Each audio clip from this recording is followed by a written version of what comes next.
Notre rôle maintenant, c'est détecter notre lumière et en profiter au maximum. Et quand on a un plaisir ou un désir, la porte s'ouvre encore plus grande. Vous comprenez c'est quoi la lumière? Lumière, amour. C'est pas important qui tu es, où tu es, comment tu es. Dieu t'aime.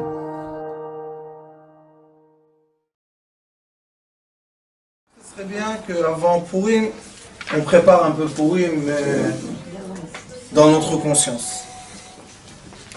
Et dans l'histoire de Pourim, il y a beaucoup de secrets très intéressants. Pourquoi les secrets sont très intéressants? Parce que ce sont deux fêtes, Pourim et Hanouka, que ces fêtes-là veulent dire, il est écrit dans les livres, et après que le Mashiach viendra, et le troisième temple sera en place, le Zohar Kadosh dit, Parashat Vayera, qu'en effet le temple de Shlomo HaMelech ne s'est jamais détruit, et le Zohar Kadosh Parashat Vayera dit que le troisième temple sera quoi? Il y aura un tremblement de terre qui ne pourra pas bouger les pierres du roi Salomon, mais d'un autre côté va enlever toute la poussière qui est sur ce temple, et il y aura la lumière du temple céleste qui va descendre sur le temple terrestre, et ça sera le troisième temple. C'est ce qui est écrit dans les livres sacrés. Et il est écrit aussi que pendant le troisième temple, jusqu'à quand on va arriver Shabbat Kodesh, et après tout va se transformer en lumière, et il y aura des mitzvot qui vont rester à faire, et il y aura des mitzvot qui vont disparaître. Quels mitzvot vont disparaître? Tous les mitzvot qui ont été donnés par Moshe Rabbeinu vont disparaître. Pourquoi? Parce qu'on n'en aura plus besoin, puisque tout est réparé, toutes les lumières sont là, sauf deux. Pourim et Hanouka. On va se poser la question, qu'est-ce qu'il y a? Pourim et Hanouka, qu'est-ce qui s'est passé? Ça, tu vas nous obliger à continuer à pratiquer? Oui. Et pourquoi? Parce que Pourim et Hanouka, ce sont deux fêtes qui ont été créées par lettres. On n'a jamais entendu, ni dans la Megillah, il n'y a pas le nom d'Akadosh Baruch Hu dans la Megillah, et il n'y a pas le nom de Elohim, et on n'a pas vu dans la Megillah que Mordechai Yehudi dit « Dieu m'a parlé ». Tous les prophètes, tous les tzadikim qu'on a eus, tous ont dit « Dieu m'a parlé ». Cette fois-ci, non. Et avec le Matityahu à Maccabi, la même chose. Matityahu à Maccabi, il s'est réveillé, il a dit c'est pas possible qu'on soit comme ça, l'assimilation, tout ce qui s'est passé dans le peuple d'Israël. Il a décidé de se réveiller, et quand il s'est réveillé, il a fait une révolution, et c'était la révolution de quoi? De l'être humain. Mais, comme nous, Baruch Hashem, nous sommes ensemble assez de temps, et on sait qu'en effet, rien qui se passe dans l'être humain terrestre ne peut se passer s'il n'y a pas une élimination céleste. Si Akadosh Baruch Hu ne met pas dans la tête d'une personne une pensée, comment la personne pense? Et on en a parlé beaucoup, c'est très intéressant et très profond. On peut, si on veut, si on sait, on peut monter notre conscience à quoi? Aux lumières qui nous entourent. On peut être avant le cerveau. Notre cerveau, c'est la fin du processus. Il y a des lumières célestes, immenses, qui commencent à descendre vers la Terre. Et à la fin, un être humain, hop, ça veut dire qu'une personne reçoit une illumination. Et si on est à l'écoute, ce qu'on va faire est béni. Pourquoi ce qu'on va faire est béni? Parce qu'on est à l'écoute de la volonté divine. C'est pas comme moi, je m'assois à la maison, je me dis, bon, qu'est-ce que je vais faire? Qu'est-ce que je vais faire? Je vais faire comme ça? Ah, je sais pas tellement. Je vais faire comme ça? Ah, je sais pas. Ça, c'est les doutes. Vous savez, dans ce monde physique, il y a des doutes. On a toujours le oui, on a toujours le non. C'est normal. On est des êtres humains. Mais quand on reçoit le message céleste, c'est clair, c'est propre, c'est net. Il n'y a pas de question, il n'y a rien du tout qui va se passer. Et Baruch Hashem, on voit que les gens qui visionnent, ces gens-là, est-ce qu'ils peuvent dire « je visionne » ? Est-ce qu'il y en a un dans le monde qui a l'orgueil de dire « je » ? plus ils grandissent, et plus ils se disent je suis rien du tout. Vous savez, les grands tycoons, on les appelle les grands riches et tout. Vous savez, ils font passer dans leurs mains des milliards. Tu lui dis, comment tu fais? Je sais pas, la vérité.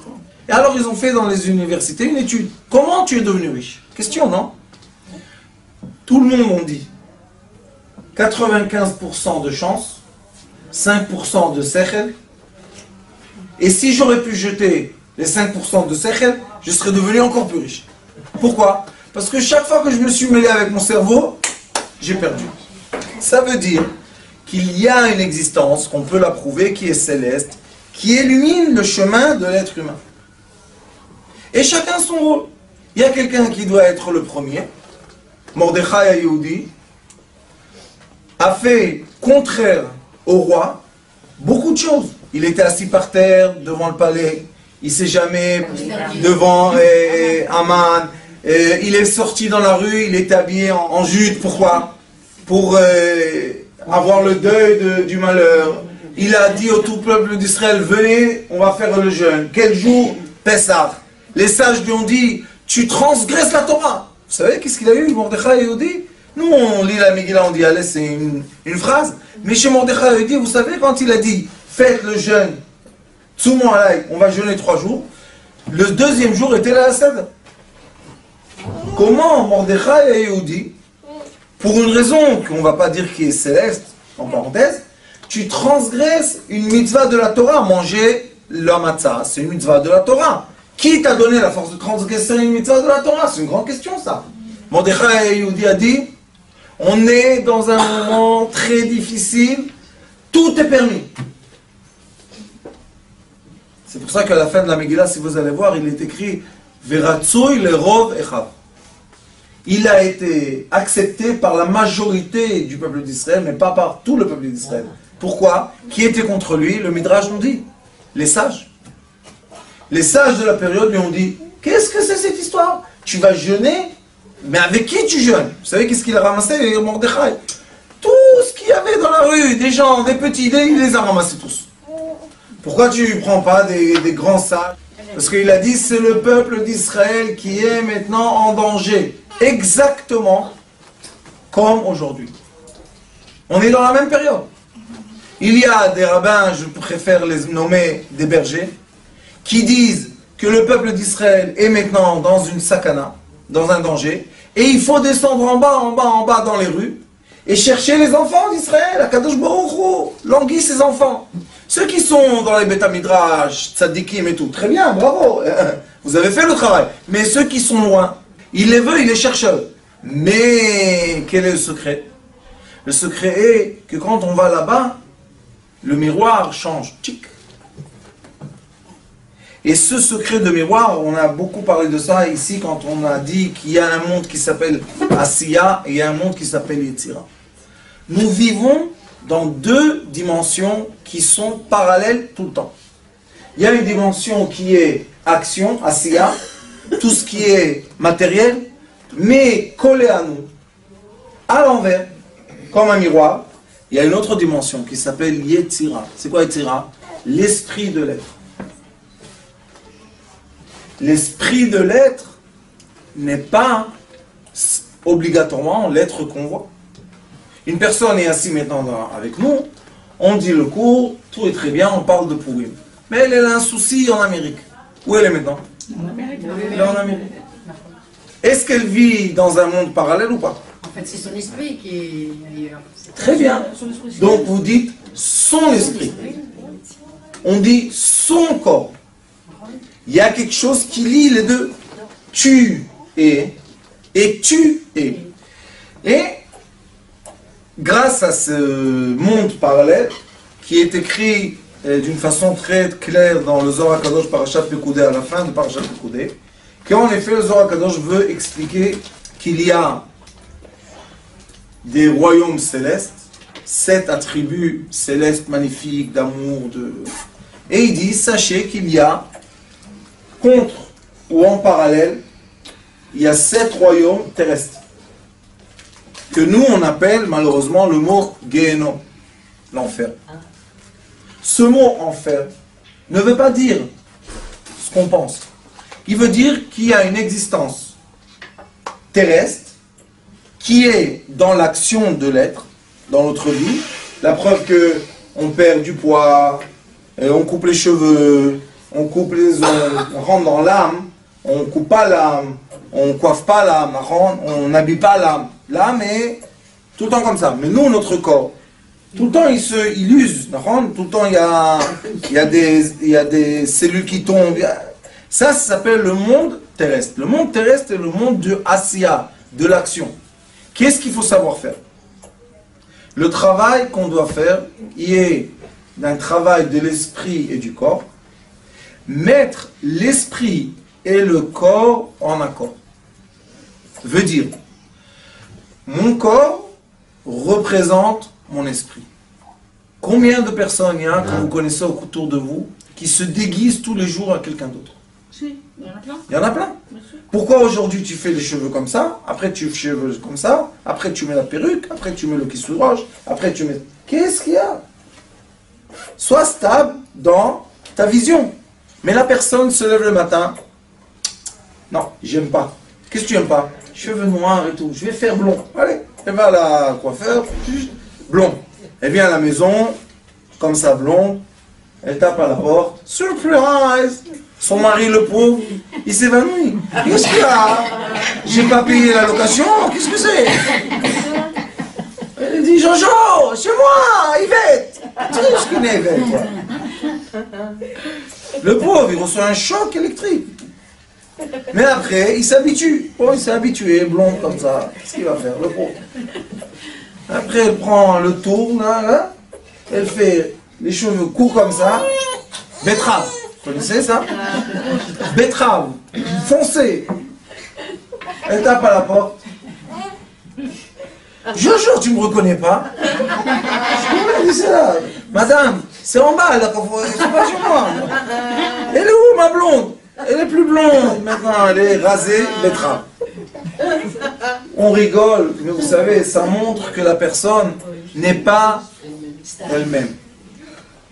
Maintenant, on rentre dans les Écritures et on cherche.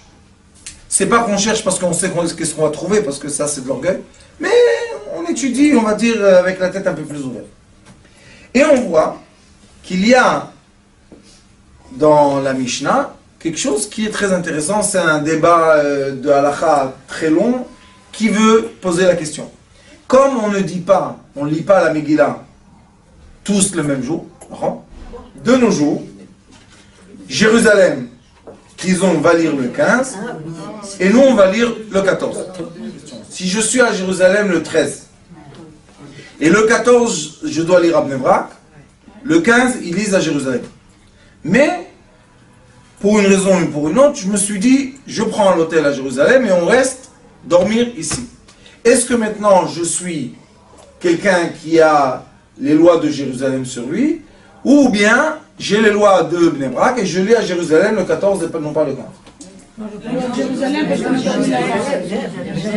Si j'ai décidé de dormir là-bas, ça veut dire que j'ai fait Keva, j'ai fixé. Donc les lois de l'endroit, c'est les lois qui vont travailler sur moi. Très bien. Et si je suis quelqu'un de Jérusalem qui s'est coincé le 13 à Bnei Brak, et maintenant il y a la neige à Jérusalem, il ne peut pas aller chez lui. Quand est-ce qu'il doit dire la Megillah à Bnei Brak? Le 14 ou le 15? Le 14. Parce que maintenant il dit comme ceux de Bnei Brak. Comme moi j'ai dû lire le 15 là-bas, lui il doit lire le 14 ici. Mais c'est un débat très beau.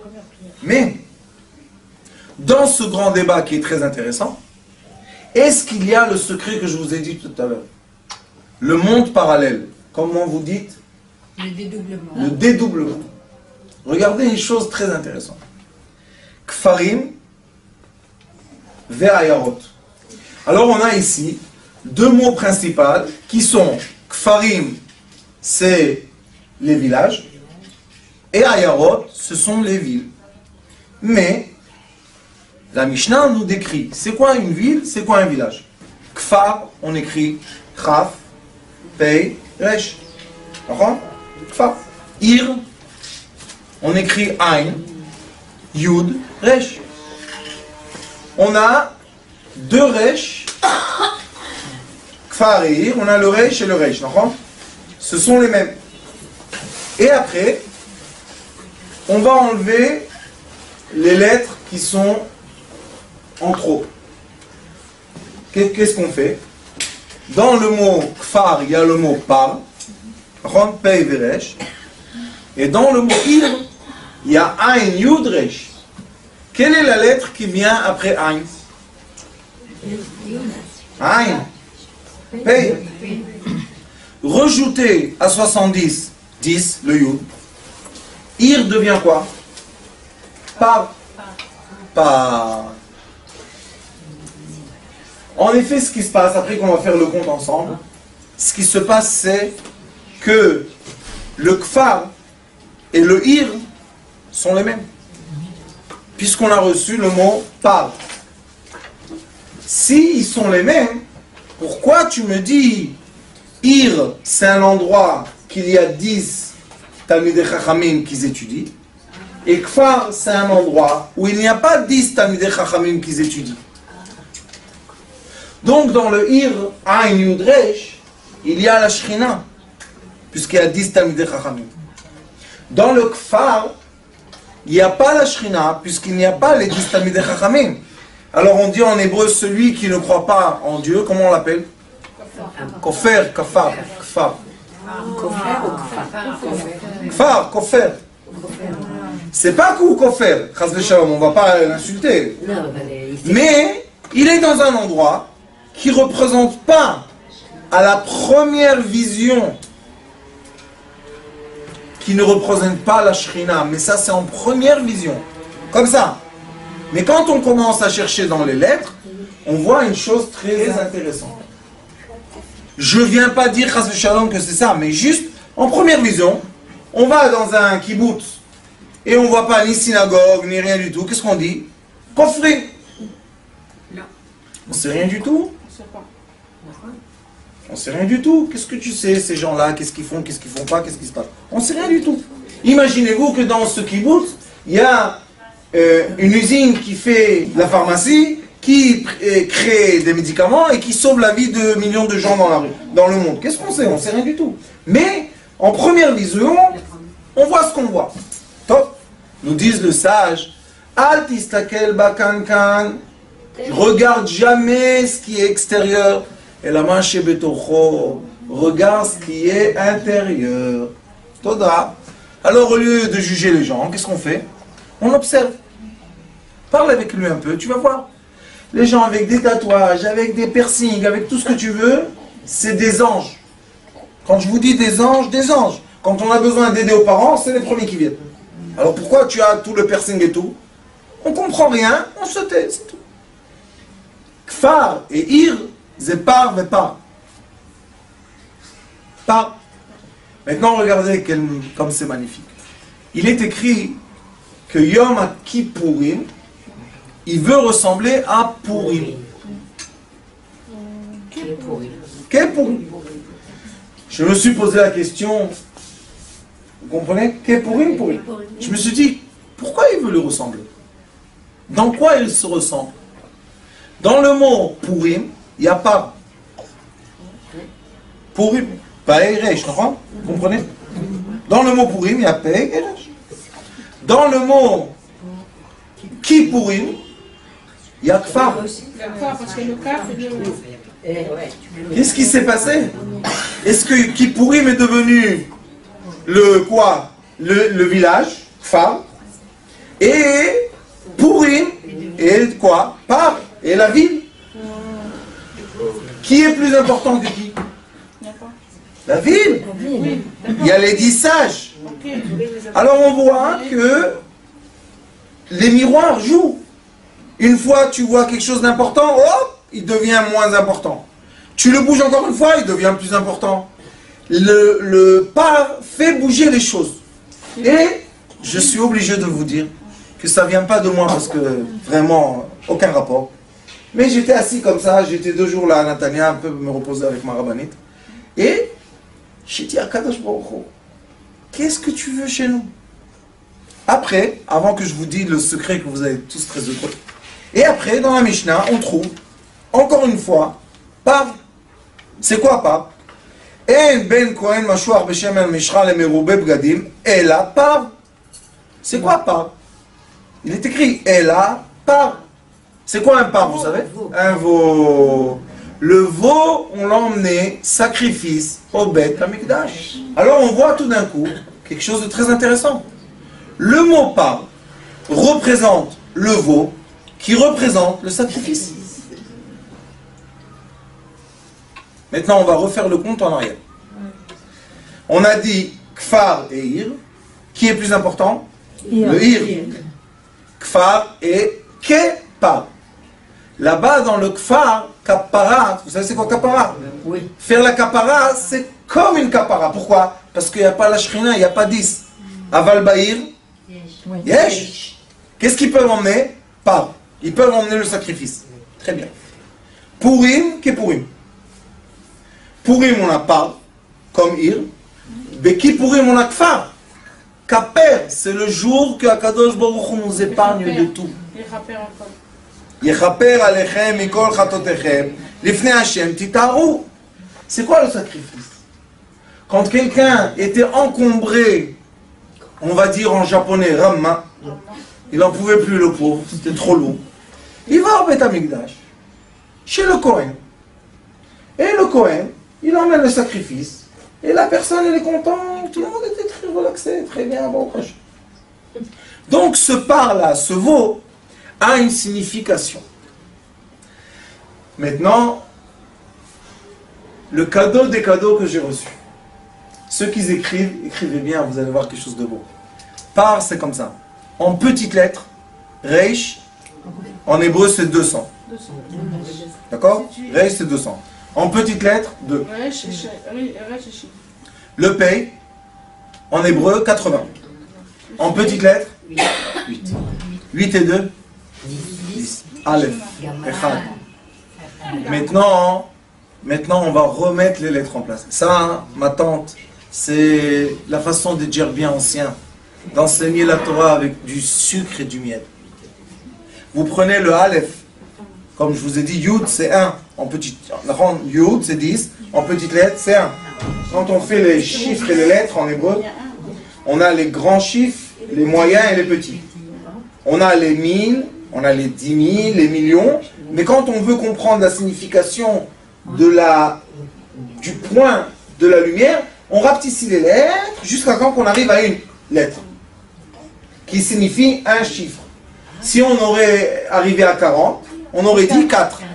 Mais on est arrivé, pas par hasard, à Yud 1. Yud c'est 10. Enlever un 0, 1. Maintenant, regardez. Je prends les lettres. Pei, Reish, Aleph. Et je fais comme ça. Reish, Pei, Aleph. C'est quoi?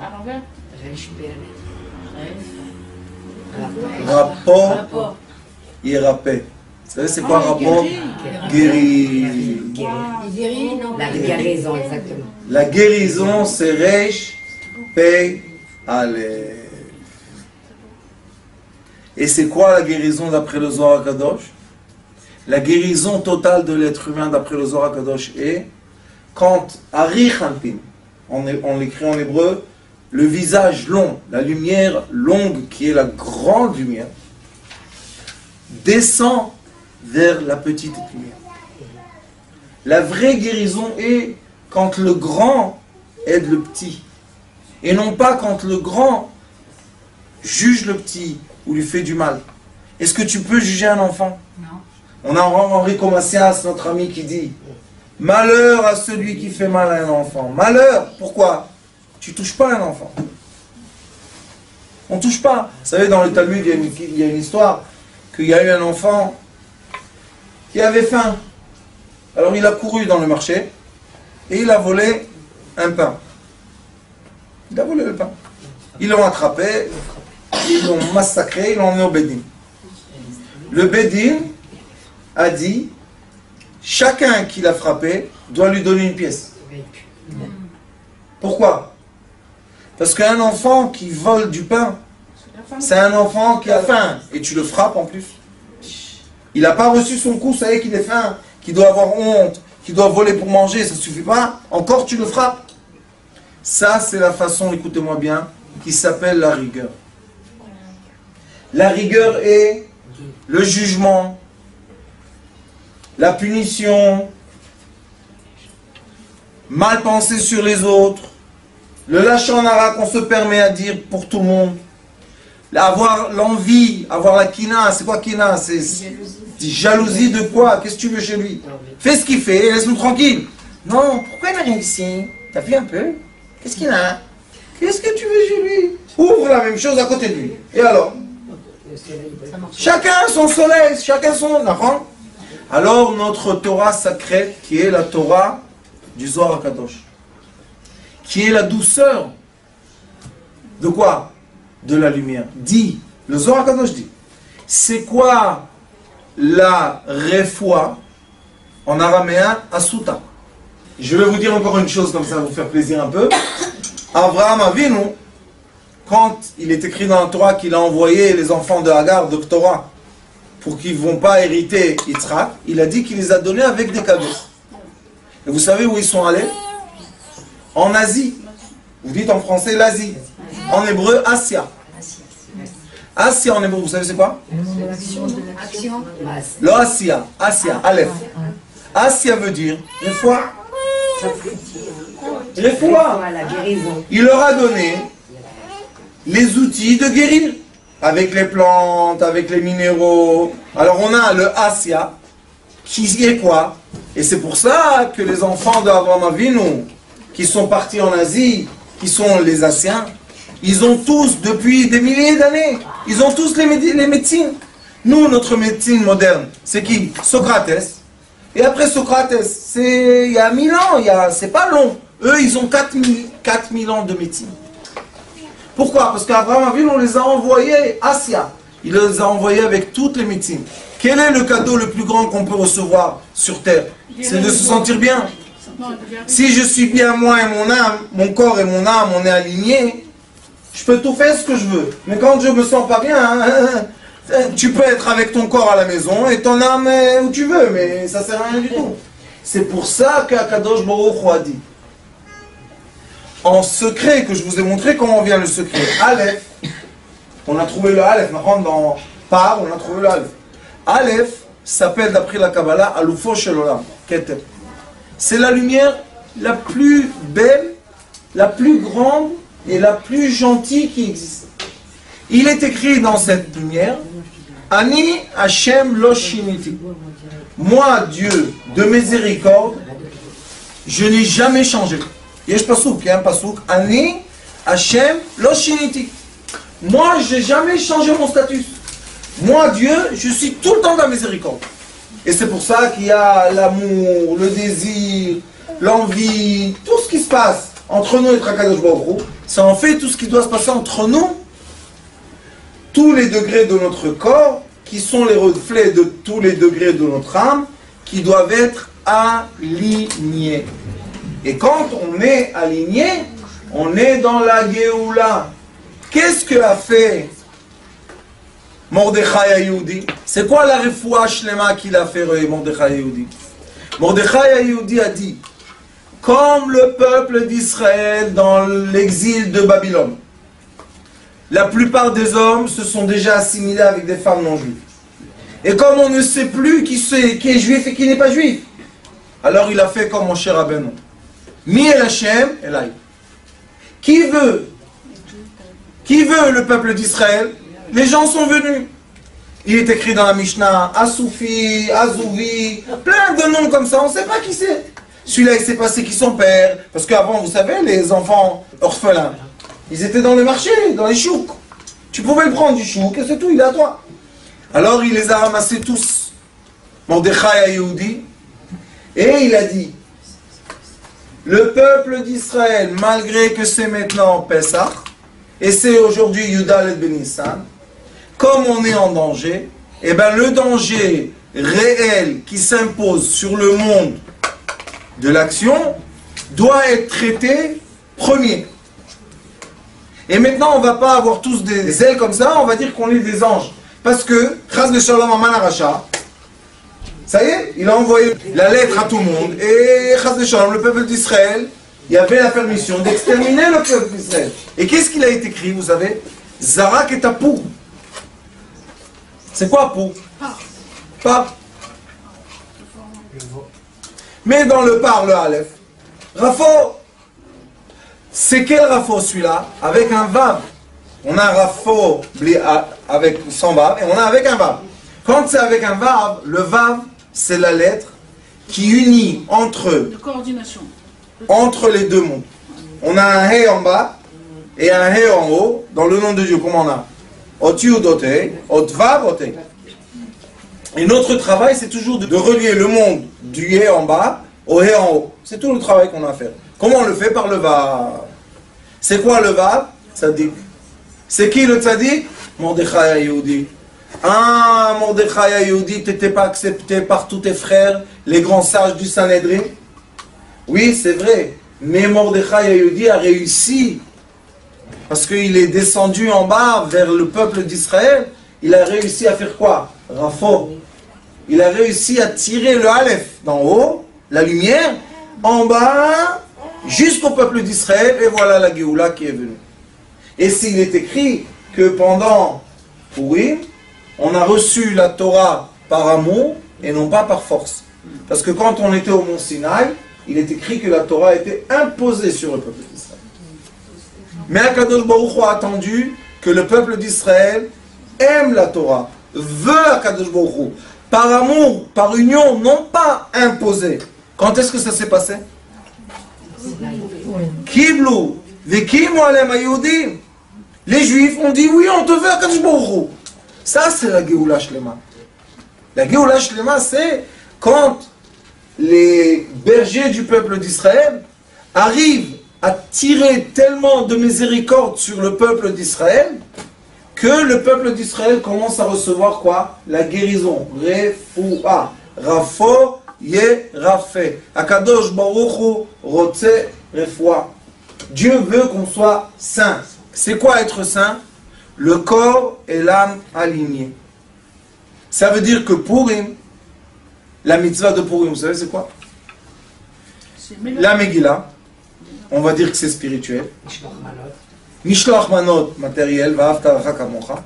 Matanot la'evyonim, tzedaka tatzim lemavet. Ve'mishte, buvez, mangez, soyez heureux. Ça, c'est quoi? La Géoula. Et c'est pour ça que Kippour, qui est le jour du pardon, ressemble un peu à Purim, qui est le jour de quoi? De l'amour. Et recevoir la Torah par amour de soi-même, de notre prochain et d'Akadosh Baruch Hu. Comment de soi-même? Mishloach manot ish l'ireu.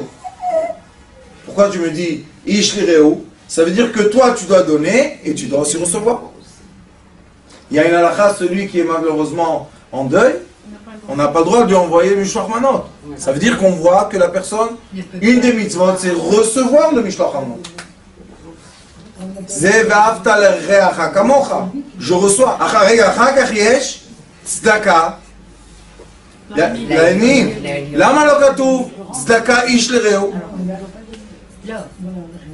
Pourquoi? Parce que la tzedaka, tu ne veux pas recevoir de la tzedaka. On veut être ceux qui donnent, pas ceux qui reçoivent. Alors c'est aime ton prochain, aide-le, sans vouloir recevoir. Le premier, Mishloach manot, je veux recevoir. Le deuxième, tzedaka, je veux rien recevoir. Et après, mishte. Vous savez qu'est-ce qu'il a écrit dans le mishte? Le mishte, il est écrit que les portes doivent être ouvertes. Et ceux qui veulent, ils rentrent. Ils boivent avec toi du vin, ils mangent avec toi de la viande, et ils sont heureux. Pourquoi la maison n'est pas fermée? On a peur qu'ils rentrent les gens qui sont sous. Ouvre tout. Pourquoi? Shani po en simcha ela bebasar veyain ve simcha ze ashrat ashchina. Quand la Shrina est dans la maison, tu n'as rien à craindre. N'aie pas peur. Rien ne peut se passer. Quand la Shrina n'est pas dans la maison, c'est dangereux. C'est pour ça que vous allez voir que les vrais bergers du peuple d'Israël, ils sont très ouverts avec tout le monde. Mais dans leur maison, il y a une shrina très forte. Pourquoi ils sont obligés de faire comme ça? Parce que si quelqu'un, chas v'shalom, dans sa maison, il fait des bêtises, alors la shrina, elle va pas être chez lui. Si la shrina va pas être chez lui, comment il va faire entrer les gens? Il peut pas faire entrer les gens. Alors c'est pour ça qu'on est obligé, Rafo, c'est quoi Rafo? Tu dois tirer dans ta maison, sur ta femme, sur tes enfants, sur ton mari, quoi? La miséricorde. Tu es obligé dans ta maison d'éduquer avec l'amour, faire attention à tes enfants, leur parler comme il faut, poliment, à tes enfants poliment. Pourquoi? Tu vas leur parler poliment, ils vont te parler poliment. Tu vas les insulter, un jour ils vont t'insulter. D'accord? Et si dans ta maison, tu gardes le cadre de la Shrina, c'est pour ça que Mordechai Yehudi n'a pas eu peur. Parce que partout on l'appelle Mordechai Yehudi. Ça veut dire que lui, il a gardé les règles de la Shrina dans sa vie. D'accord? Alors il n'avait pas peur, ni de Hachverosh, ni de Haman, ni de personne. Mais quelqu'un qui n'a pas gardé les règles dans sa maison, il a toujours peur. Pourquoi? Parce qu'il a un doute. Peut-être tu fais quelque chose de mal, peut-être je vais te punir, peut-être. Et ça, c'est le monde de l'action. On ne peut pas agir dans le monde de l'action parce qu'on a toujours des doutes. Mais quand on monte dans le Olam Yetzira, dans ce monde-là, vous savez, hier j'ai lu dans le Zohar HaKadosh, tout le temps je me dis, peut-être il y a quelque chose d'autre, peut-être je ne lis pas bien. Je cherche, vous savez, on ne doit jamais croire en soi. Et encore une fois, hier j'ai vu dans le Zohar HaKadosh, il dit, tout le travail est quoi? De passer de l'action à l'esprit. Quand tu es dans le bon esprit, après tu montes tout seul. L'ascenseur, tu appuies le bouton, ça monte tout seul, tu ne dois rien faire comme effort. Mais il faut faire l'effort de quoi? De passer de l'action à l'esprit. C'est quoi cet effort? Croire en soi. Croire en sa pensée. Croire en ses sentiments. Être fort comme Mordechai Yehudi. Comme Esther Malka. Qu'est-ce qu'elle a dit, Esther? Kacher avadeti avadeti. Vous savez qu'est-ce que ça veut dire qu'une femme qui était la femme de Mordechai Yehudi 80 ans. Que Dieu nous en préserve. Mais elle a dit, je sais que je suis pure. Et c'est pour ça qu'elle était la plus belle de toutes les filles. Vous savez, il y a une personne qui va dans la rue et elle voit quelqu'un prendre une liasse de son shekel et brûler. Du feu. Il y a 10 000 shekels, elle est brûlée. La personne, il se dit, tu es fou, et lui il dit, pousse-toi vite, qu'est-ce que... On ne sait rien du tout. Une personne pense qu'elle veut prendre les 10 000 shekels à la place de les brûler, et l'autre personne, on ne sait pas pourquoi elle les brûle. Peut-être il y a quelqu'un dans une voiture avec un fusil, qui lui dit, si je ne te vois pas brûler les 10 000 shekels, je te mets une balle dans la tête. Et peut-être que celui qui est dans la voiture avec le fusil, il y a quelqu'un derrière lui avec un revolver. On ne sait rien du tout. Le monde est tellement caché, des couches. On ne comprend rien. Alors qu'est-ce qu'il faut faire? Non. Quand tu arrives à monter ta conscience à un monde supérieur qui s'appelle le monde du Yetzira, le monde qui s'appelle l'esprit, alors tu ne vois plus des choses comme ça. Ça veut dire quoi? Rafo et Rapé. C'est quoi cette refoua là? Pourquoi Kadosh Baruch Hu a dit seulement sur la refoua, Rapo et Rapé? Ça veut dire je donne la permission à l'être de guérir. Mais c'est toi Kadosh Baruch Hu qui guérit. Non. Je guéris par l'intermédiaire de l'être. Pourquoi? Parce que quand l'être veut guérir son prochain, vous savez, les nurses et les docteurs et tout, vous imaginez dans combien de microbes ils vivent? Mais c'est une quantité de folie. Et ils sont là-bas, et ils reviennent tous les jours. Et leur salaire, c'est pas des millions. Hein, alors pourquoi ils le font? Ces gens-là, vous savez qu'est-ce qu'ils font? Ils soignent personne. Vous savez qu'est-ce qu'ils font? Ils tirent de la miséricorde sur le monde. C'est pour ça, les femmes, on les appelle achot. Comme il est écrit, morla chokhma achoti at. C'est chokhma, il tire le yud, et le yud c'est le alef, comme on l'a dit tout à l'heure. Et le docteur, comment on l'appelle? Rofé. Reish, va, pei, alef. Ça veut dire, merapé. Il est en train de tirer la lumière. Et c'est pour ça que le Zohar Kadosh et le Tikkun Zohar finissent par de la médecine. Toute la fin du Zohar, toute la fin du Tikkun Zohar, c'est de la médecine pure, qu'ils expliquent comment travaille le moire, comment travaille le cœur, comment travaille les reins, comment travaille tout, comment travaille, qui avec qui enchaîne qui fait tout. Les gens, des fois, moi j'étudie avec des médecins, je leur ramène du Zohar, je leur dis, ouais, ça c'est comme ça. D'où tu sais ça, toi? Lis en hébreu. Amara, Zorek, Mitze, Mara, Bakavet. Le labile jette du jus dans le foie. Pourquoi? Que le foie puisse travailler plus fort. C'est écrit. Il ne faut pas, mettons, ouvrir le corps de 100 000 personnes pour comprendre ça. C'est écrit. Mais quel est le problème? Qu'on veut séparer la sagesse de la terre. Et ça, c'est ce qu'ils ont fait malheureusement, les chrétiens, quand ils ont dit que pour régner sur l'être humain, on va séparer la croyance et le savoir. Et c'est pour ça que dans le monde occidental, il y a les sages et il y a les universités. D'accord? Il y a les tzadikim, on va dire, et il y a les savants. Dit Rabbeinu Bechaye, c'était un des sages il y a 1000 ans, il dit, le jour que les savants vont être ensemble avec qui? Avec les docteurs ou avec les rabbins. Quand on va être ensemble et on va parler la même chose, c'est le moment que la lumière du Mashiach va commencer à éclairer. Et c'est ce qu'on essaie de faire dans cette école magnifique qu'on a ouverte.